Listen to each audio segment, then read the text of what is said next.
Yeah, guys. Halo's dead. Halo Infinite is officially dead.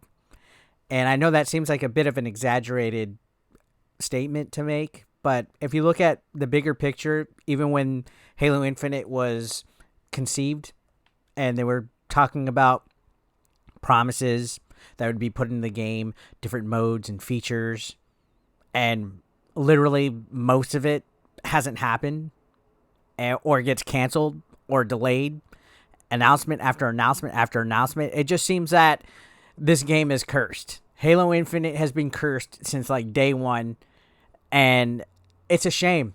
This honestly was supposed to be Xbox Series X's like heavy hitting launch game. Got delayed, got put out finally. Was underwhelming. I remember I played it and I was just like, okay, I gave it a good college try, and I never picked that some bitch back up. A very huge disappointment. Well, today they made announcements. To begin with, season 3 is delayed until March. They're delaying that some bitch. On top of that, they canceled the local co-op split screen mode. They totally just abandoned it in favor of the online mode. They announced some stuff, like there's an announcement of the roadmap. They posted a roadmap, which let's take a look at this sucker right here on Twitter. And this is where people found out the announcements, basically. So this is the updated winter roadmap, winter update in season 3. And you can see this is official as of September 2nd or September 1st, subject to change, which, let's be real, things change with Halo Infinite. It's no surprise. You can see there's the Forge beta coming out. They're going to have a campaign network co-op and mission replay finally set. This is beginning November to March. So we're finally getting some features that they promised. 30-tier battle pass free.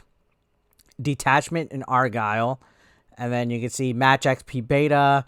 Joint Fire January event.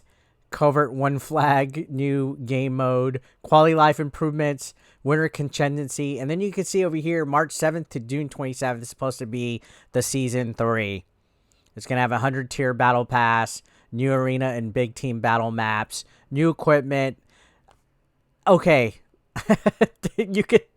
This is embarrassing. Like, this was the hyped game from Microsoft for quite some time, and now this update that they gave today is bad news, especially for local co-op fans. So this was considered a shock announcement by 343 Industries.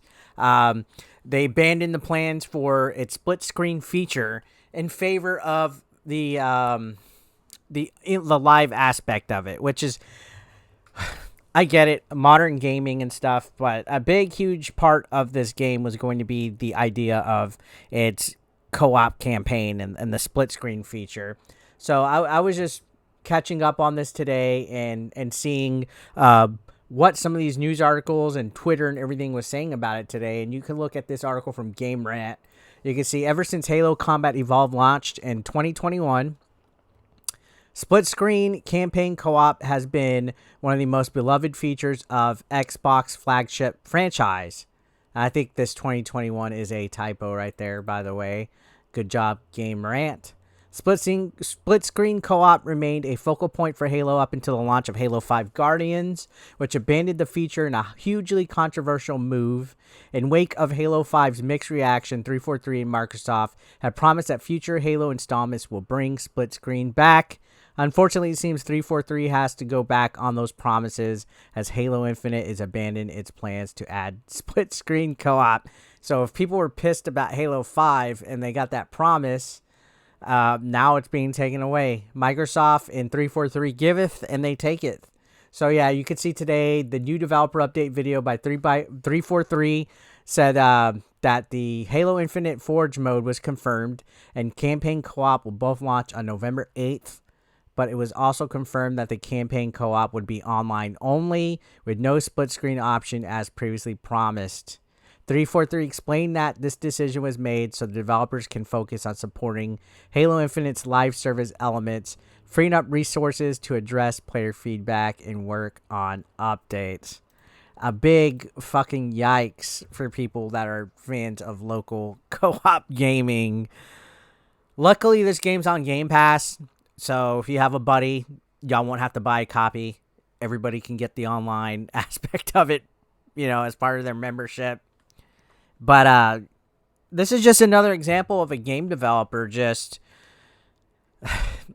again, like I said, modern gaming, online is always the primary focus. I mean, look at GTA 5.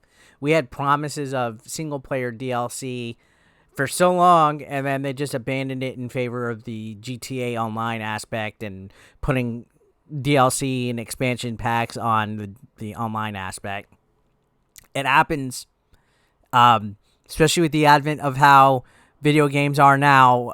Something like Halo is going to get the online multiplayer focused treatment, unfortunately, and it sucks. Again, I'm not the biggest Halo fan, but Halo Infinite was a game that I was definitely wanting to play. I had so much fun initially when it first came out, but then when I realized that the Battle Pass and just the stuff that was being added onto it was just kind of just underwhelming, particularly slow. Some features weren't available. I just did not enjoy myself playing it, and I haven't even gone back to it since. I think the last time I legitimately played Halo was maybe like January, February of this year. And I feel for you guys, especially if you're like a Halo fanatic, if you wanted to be a fan of this game and you were looking forward to some of these updates and stuff, and you get bombarded with the news that local co-op split screen wasn't going to happen. I know there's some of you guys out there, you're gamers, you like to play alone anyway. For me, it depends on the game, but one of the big selling point features was just abandoned entirely for online. That's not a good look. Plus, for Season 3 to be delayed, that's not a good look either. It makes you want to, again, like I said, it feels like this game was cursed since day one. Because initially when they first showed it, there was so much backlash for the way that the graphics looked that they delayed it. They delayed the launch for it to basically just revamp it and polish it up. And even then, like, it's just they just have never gotten anything right with this game. And it seems like they still can't. What the hell is going on with 343 Industries? Like, what's the problem here? Is there, like, not enough, I guess, what would the proper word be? Is there not enough of a proper, like, organizational plan for this game? Is online's focus really throwing off the structure of basically making this game have proper features? Is there people butting heads? Is there some asshole that's above everybody at 343 is just money hungry and wants things his way, and the developers are doomed and basically enslaved to have this inferior product? Either way, at the end of the day, this was supposed to be the Xbox Series X's main killer app, and it's still not finding its proper footing, almost a year later. It's ridiculous. This game is officially dead, guys. What do you think? Let me know your thoughts down below.